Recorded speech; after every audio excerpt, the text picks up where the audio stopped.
other states, like even Delhi, for example, no? Where people may not know the context that Chhattisgarh is going through, or Odisha, or our neighboring Telangana, Andhra Pradesh, the entire Jharkhand. If they are not able to get it, we have to put the whole context in picture. But Kolkata, I have the advantage that there is an informed audience. So I will hit the subject straight. Yeah. Also, I want to make it very clear that I am a journalist, right? And I have, over the last 7, 8 years, only documented what is happening there. Of course, documenting it with a perspective, documenting it those with the people's perspective, that was more important, and also bring out the violations that are happening in the name of you know, curbing or wiping out the problem there, which is the Naxalism there. Yeah? And how, in that process, it's the state which is now actually going against its own constitution. It's a state which is not upholding what is enshrined in the constitution. There is a collapse, or rather, a deliberate collapse of the rule of law. And that is an extremely worrisome factor, which I think every citizen needs to be extremely worried about. Yeah? और आज अगर बस्तर में हो रहा है, it can happen anywhere because they feel that they have experimented it, and it's why Bastar becomes easier for them to do all this, because there's a community which is so simple-hearted, and which is it welcomes people with open arms, and it doesn't argue much. It does not have the language of the mainstream to talk against, and therefore it becomes very easy to bulldoze your uh, what you consider as important for them, yeah? And without listening to the voice. But one also should know that Bastar has a history of protests, has a history of demonstrations, right from 1700s, when they protested against the British, when they wanted to lay the rail and wanted the forests of the Bastar forest to be cut down. They did not allow that. Merely with their Tir and Dhanush, they managed to stall the Britishers to coming in, despite having their modern weapons. So it has a history of very, very strong protests, and a very self-preserved, proud kind of a tribe. It has its own, you know, patriarchal problems. I mean, anthropologists will share a lot more than I do. But nevertheless, it is very difficult to come across the kind of unity that Bastar Adivasis are able to show, put up in front of the people, which the state government is right now very, very keen to see it as fragmented as possible. Um, so, um, all are with me, so I can go on. Right? We know the broad context. Yeah, broadly, see, there has been a kind of a armed conflict which is going on between the state government. Now, of course, the center is also involved in that, as well as the armed groups for over 4 decades now. And over these last 4 decades, as we say, a lot of water, or rather, I would say, a lot of blood has been shed, overflown under the bridge. Yeah? And over a time, you see, there may be, you'll see the Ministry of Home reports where they say, oh, there's a dip in the number of violent incidents that has happened in Bastar. So we are having a better hand on the Naxalites, and therefore they are not able to do much. But there is a dip, and then there's a spike in the kind of violence. So what you see that is coming out from the state is when they say there is a better control over the situation, they say that how many people have died. So if there are less security personnel dying, they feel that they are having an upper hand. It doesn't matter. The lives in Bastar, whether it is a Maoist, whether it is a police personnel, whether it is the Adivasi local communities, then the death in Bastar is happening, yeah? And it's happening in large numbers. And that is what brings us here together, because in the last 9 months, ever since this year began, in fact, a little before the year began, there has been massive numbers of or several numbers of instances of encounters which has left many people dead. No? Now that includes, as I said, the Maoists, the security personnel, the local Adivasi community, including men, women, boys, children, girls. All of them are involved in that. So that is the seriousness of the graveness of the situation that I'm talking about. And we are actually at a very very crucial junction because the Minister of Home, Mr. Amit Shah, has actually said that he's given a deadline. So by March 2026, we're going to wipe out the Naxalites. Yeah. They're going to wipe out, and it's very ironical. Uh, I had a somebody said, why don't you have a deadline for wiping out inequality, for wiping out injustice? Instead of all that, why are we having of taking away some people out of the whole scene? Uh, now, now, see, this whole call for bringing an end to Naxalism by March 2026, it is coming in the midst of a huge number of assault, as I said, no? The huge number of, the assault and the precision with which the attacks are happening at the training centers, at the Maoist hideouts, and their core areas. This is the language that we have, and which has actually seen large numbers of deaths. If you put figures, it's about 160 now in the last 9 months, which is a huge number, especially where the state is involved in the violence. Yeah, so it's a huge number. Now, so when in this kind of a precision, where at one point there'll be 8 deaths, and 13 deaths, and 29 deaths, even to the extent of 2 dozens of deaths that are happening. Uh, you have also number of civilians who are being killed, and that is another cause of concern because what is this precision that you are carrying out? Very much like what we have very recently about Israel having killed Hezbollah leader in Lebanon when he's attending a meeting. Yeah? The precision with which they kill is that you have another 108 civilians who have been killed. Now it doesn't matter to them so long as you have attained your target. So the extent of violations that are happening by the state is almost that if you are able to kill one Naxalite and if you kill other 6 or 7 Adivasis, unarmed civilians, now that justifies the killing. So that is another concern because they seem to be now moving ahead with that. Mara to say na, Naxali mare na, uni ke den pe mare na. That's it's a very, right now the Chhattisgarh police is quite a high, about how successful they are in their operations and, the machoism with which they talk about it. It's like crazy. You have interviews about what do you call encounter killers, encounter specialists. You have interviews, so and so is, this is his 35th encounter killing. This is his 40th encounter killing. That's the kind of interviews that are going on in region news. So that is troublesome because you're actually turning a very very peaceful community into a violent area and a violent community. It is true that a lot of people out of the 160, I would say that troublesome is that 1/3 of them who have died are women cadres. Yeah, so the women cadres have died, but a large number of Maoists have also been killed. There's no doubt about that. And the Maoists have acknowledged the fact that a lot of the cadres have died.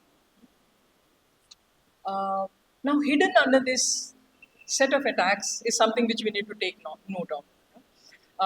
What are the disturbing trends that you see? That death of civilians, which is happening in increasingly more, and people are getting away with it. So they will now say collateral deaths. Okay? So when we ask that how did a 6-month-old baby can die, how can she be a collateral death? Because she was inside the house, because she was breastfeeding, the mother was breastfeeding her, which means you fired inside the house. Now those are the questions they don't want to answer. After too much of pushing, I mean, obviously they can't declare a 6-month-old baby as an Naxalite. So they said that, nay, collateral. Hai. And no, things were happening. No, we don't know whose bullet she was hit with. It could be a Maoist bullet which got hit. Yeah. So that they get away with. So death of civilians. Now there are a lot of deaths of unarmed cadres. That has also come to the notice. I'm not getting too much detail, but I think it's good to put forward certain facts that I have come out with, because it's important to also take some questions so that you also feel, whatever you are burning to ask, you can have. ज़्यादा massive.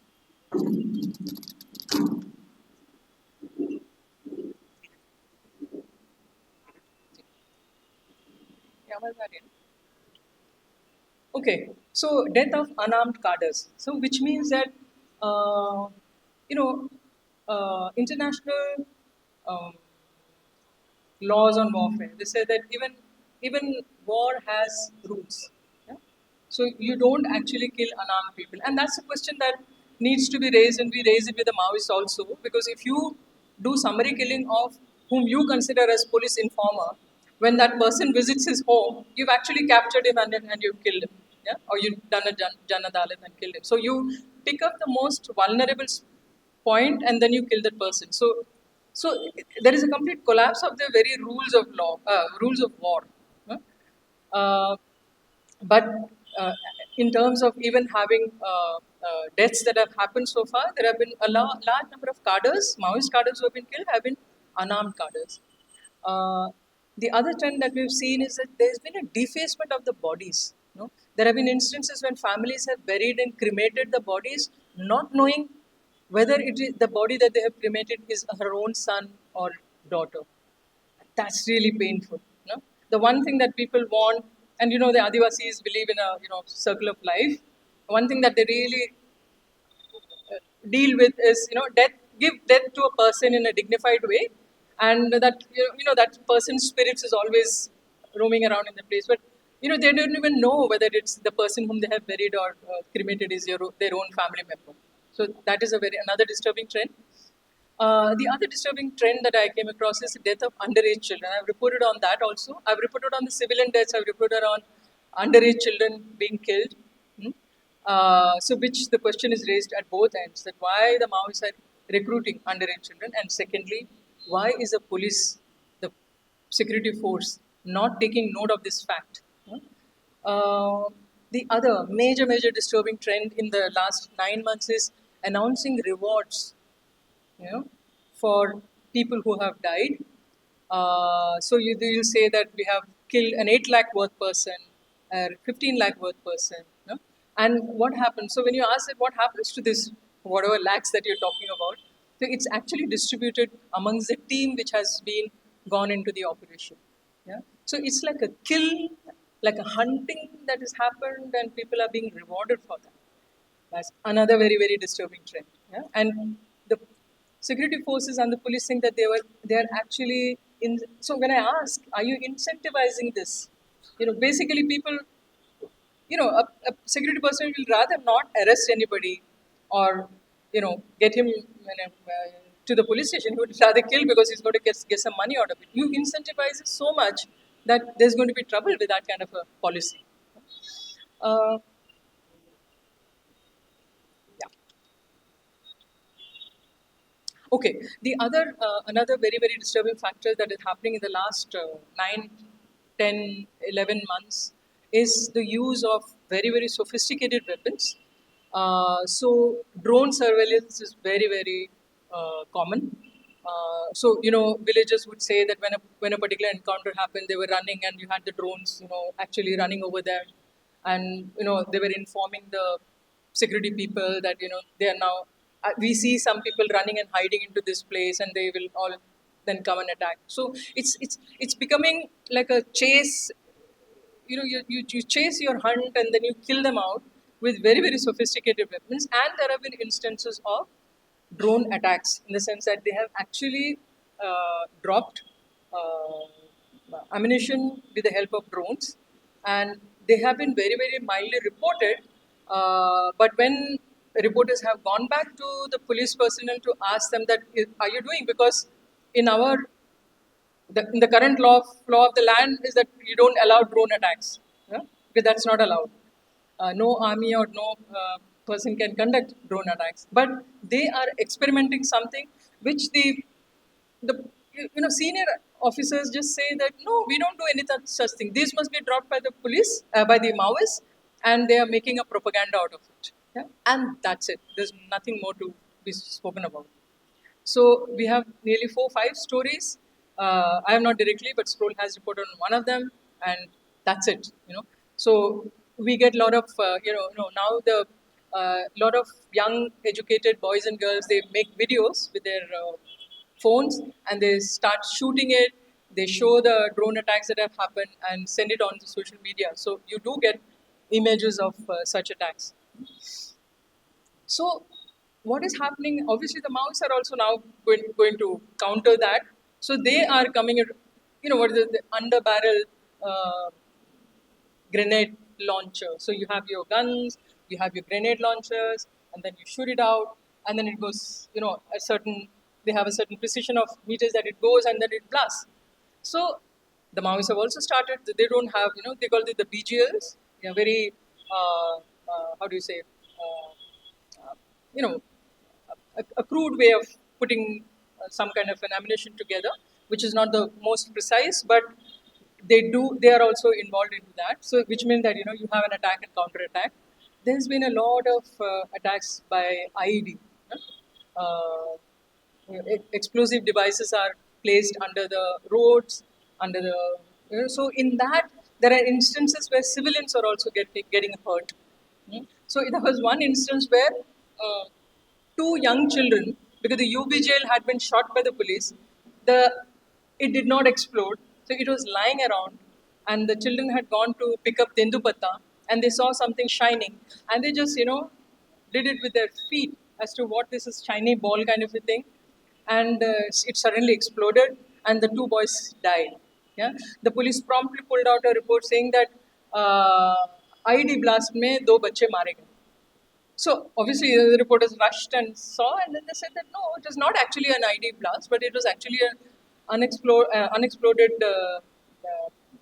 UBGL which was left behind. And there were reporters who had reported on it earlier, and now they came back again to report on it, and that's it. There's no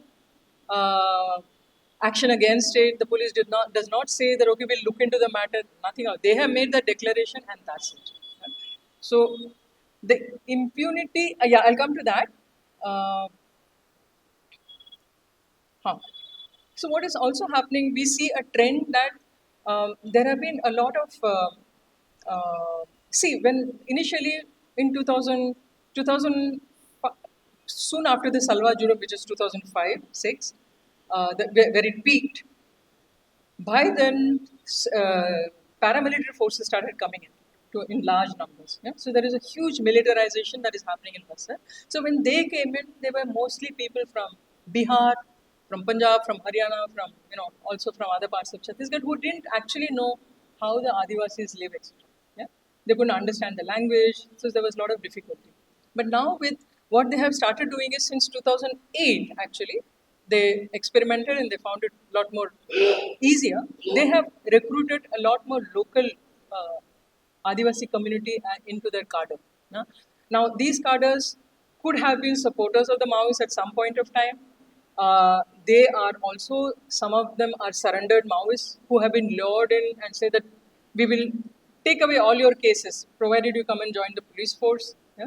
So they are being given senior rank, and they in fact lead a lot of the operations because they know exactly where the hideout are, where the core area is, who are the leaders. There are difficulties because the Maoists don't stay in one place; they keep changing their places. So there are failures. In fact, there have been a couple of failures where the police were ambushed by the misinformation which they got. But this is a trend that is going on, and you can actually say that what the senior officers end up doing is give complete cover to them. Complete cover. Yeah? They're not even willing to listen. So when you report on a civilian being killed, and we ask the senior officers that the parents are saying the civilians have been killed, the police just turns back. No, no, no. We have. people in our who have been part of the Maoists, and they recognize her very clearly. This is her, and that's it.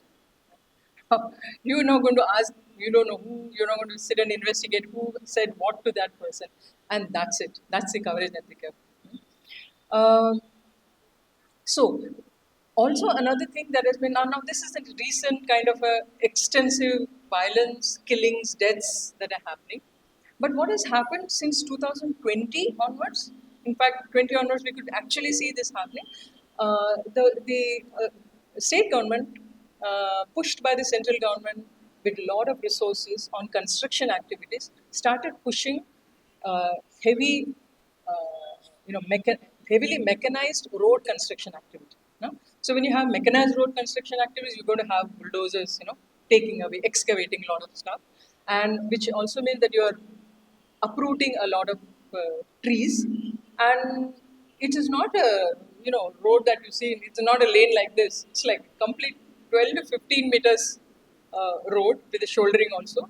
So these are wide roads, na? And what they call it the blacktop road. Na? You don't see such roads even in the capital city of Raipur. Not even in the place that I stay in Jagdalpur, no, which is like a commissioner headquarters. We don't see that kind of road, but you see this in the remotest of Adivasi areas where the roads are, trees are cut down and these roads are being constructed.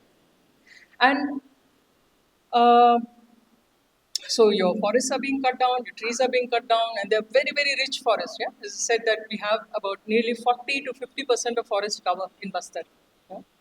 Uh, Now, what they also do is that in order to protect the property, they say that we need security camps. So overnight, they come up with the security camps. Overnight. Yeah? So if there are protests happening, so the locals, when they say that okay, हमारे पेड़ cut रहे हैं और हमारा जमीन पूरा जा रहा है एग्रीकल्चरल लैंड के ऊपर आप इस तरीके से बुलडोज चला रहे हैं, वो लेकर के अगर वो लोग वहाँ पे धरना करने के लिए बैठते हैं, उनकी खूब मतलब लाठी से पिटाई, take them to the thana, beat them up so badly, and let them go. And they can sit and cry and say, दीदी ऐसा हो गया, वैसा हो गया. You start calling the police officers. नहीं, ऐसा हुआ ही नहीं. किसने बोला? कहाँ मारा हमने? Because they know where to hit you so that it doesn't show. One, they are scared, and so they take advantage of everything to cull that entire protest. And overnight, they bring up the camp. And the moment the protesters say that we are not happy with the camps and the roads, they have a very fantastic narrative that these are Maoist frontal groups. That is why they are saying no to the security camps. That is why they are saying no. Who are they to tell us what roads to be constructed? Who are they to say, हमको, तो Adivasis are saying that basically we are not opposed to roads. All we are saying is that we need like a village road. Yeah, I mean, thoda ambulance aa jaye, अच्छी बात है. We want the teachers to come.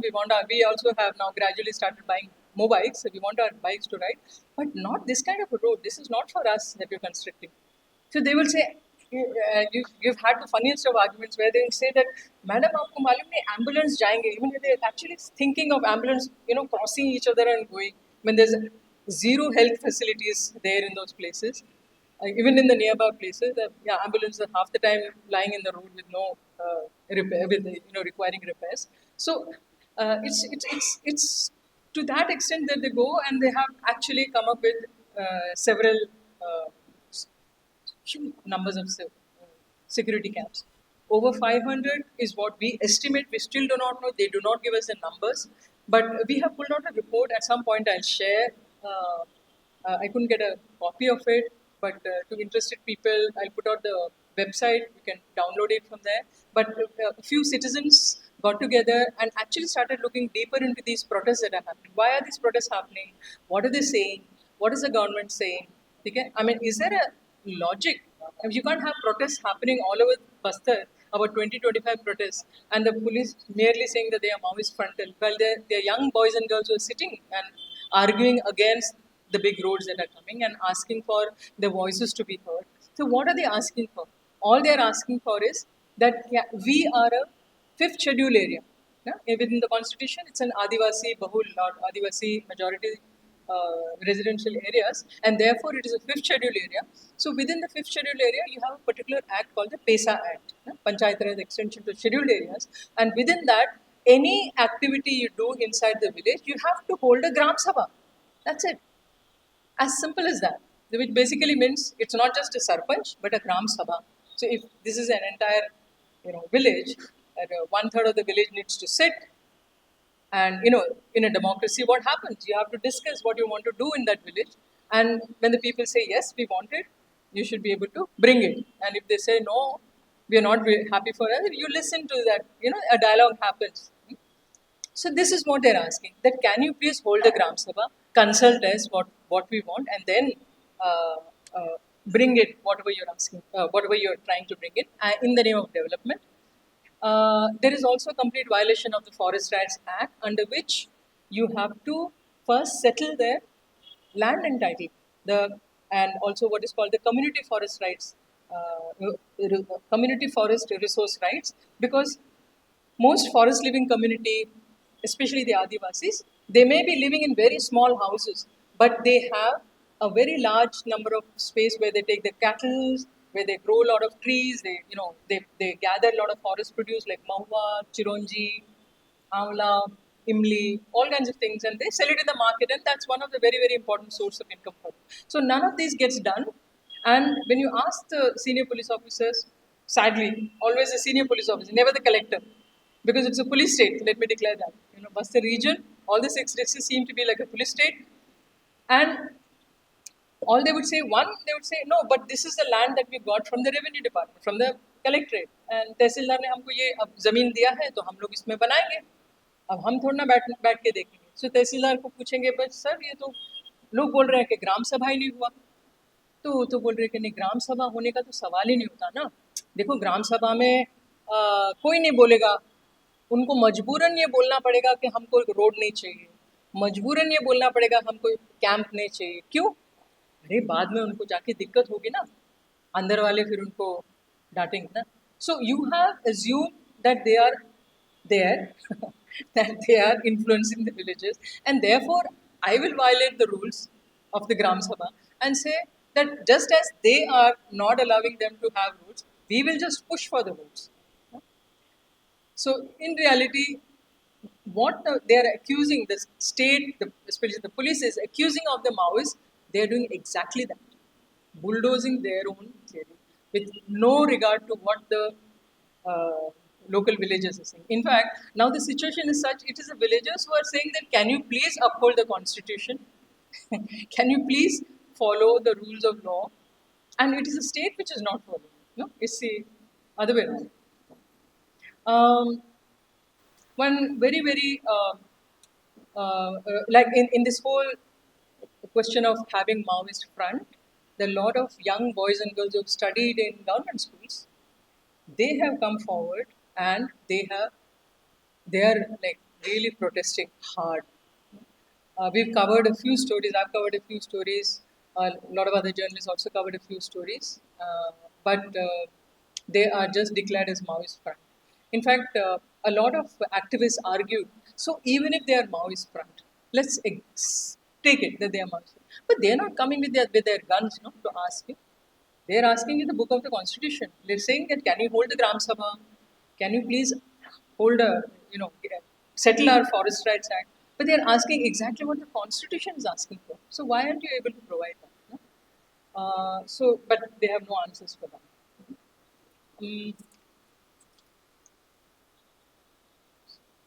Yeah. Now, so the question comes: so what is this whole thing? Why is this aggressiveness of the state government to come up with roads and security camps? What is this aggressiveness? Right? And when we probed deeper and deeper, and we started looking exactly where the protest is happening, and then the villagers will say that, देखो सीधा है ना, हमारा एक पहाड़ है. They call it Meta. There is a pahad, and बुजुर्गों ने कहा था, सियान लोगों ने कहा था, the elders have told us that this has lot of resources. And yeah, you have diamond, you have iron ore, coal in the central Chhattisgarh, but iron ore is very, very rich in Chhattisgarh. It until now, it's still not been processed in zinc. They are all exported to Japan. Yeah? So the Bailadila is a hill in Dantewada where the iron ore is extracted, raw iron ore. Yeah? So you will see large trucks moving with iron ore, stones. They get crushed and they're shipped directly from Vizag, Visakhapatnam, and then it's all gone to Japan. Mhm. And that is done by NMDC, National Mineral Development Corporation. Very recently, they have set up some companies that says, okay, we will do some processing, and therefore now we want another portion of the meta of the hill of the Bailadila hills with this a series of hills, and we will now use this particular iron ore to produce steel in this particular area. So this is devoted to this, and therefore we will have the processes happening. When people question that you're basically picking up the raw material and exporting it, so the aggression with which has come is basically that when the Congress government is there, it did a stakeholders conference. And mind you, the stakeholder did not include the Adivasis. It included obviously the companies who are showing interest. It included obviously the government departments, the mining department. And they said they came up with 108 mining sites in the entire state, uh, of which about 45 are in Bastar region itself and large quantities of land. In that report, we have actually mentioned to what extent the land is being spoken about, how many hectares of land. And you can, we are trying to see the possibility of actually visualizing, do a visual thing of the protests, the where the roads are being laid, where the mining sites are, and where the killings are happening. And there is, we see in our reports, we see a convergence of it. But for people to understand, we were trying to see a possibility of putting it all visually. So it's very clearly there's a very strong convergence of the road, the protests, the security camps, the mining companies, all together. So because we have to understand that Chhattisgarh needs resources, and Chhattisgarh is a landlocked state. It can't do with anything else other than dig up its own land and look beneath the forest without any consideration to who are living on the forest. Yeah? And now, the last bit of the trouble, I'm going to close there so that open up for some kind of a question answers, is that in 2012, they came up with a proposal that we want a place in Chhattisgarh for our maneuver range. Yeah? And if you understand what a maneuver range, the army maneuver range is that they will have large tanks, they will have a firing area, large area, so that they can practice. So they are like well equipped when there is a war happening, say in, with China or with Pakistan. So they're just readying the army to that. And for that, they have located a place in Bastar, in a place called Abujmar, which is like a very, very, very rich forested area. And also because, see, it is a completely unsurveyed land. It's very difficult to reach those places. And the accusation is that the Maoists have the central place in that area. When a lot of reporters, whoever, at some stage of it, not very recently, when they said that, so your hideout is Abujmar. So they said, oh, that's what they're saying, that's what your state government is saying. Fine, if that's our hideout. So is it really their hideout? Is it not their hideout? But the fact is that it's very rich forest, and we have the PVTGs, particularly vulnerable tribal community, which is like a very, very, we have only 6 of them, and Abujmarias are one of them. They have a different language, everything is very different. They have a very unique way of protecting the forest, their culture is different. And they have identified 52 villages which will be displayed. So they have said that that entire area, Abujmar, is 40,000 square kilometers. Yeah, huge area, and out of which they are saying that 54,000, nearly 55,000 hectares of land is what they need for the maneuvering range. Hmm? And in that range, it is actually only, oh, it is by the way unsurveyed. They keep saying into bracket, unsurveyed land. But some 52 villages come within in that whole thing, and they will be rehabilitated in some 3 villages. Can you beat it? 52 villages will be rehabilitated in 3 villages in 34 hectares of land. 34 hectares of land. right? So they have come up with some. It's unsurveyed, yet they have come up with a solution of what they're going to do, how they're going to do, and so it's like a masterpiece of how to unsettle a quiet, undemanding community. The Adivasis must have never asked for anything. Never. They never asked for free rice. They were never asked for anything. Yeah? They have lived off the forest and they've actually not asked anything. And now, how to unsettle them out of their own habitat is something only our state government can do. I'm going to close here and yeah, I mean, one can go on various things about the difficulties of documenting, the difficulties of reaching those places, the language, difficulties of unpacking everything. But I try to put it in a nutshell. Uh, but if through your questions, if you have anything, I'll see if I can.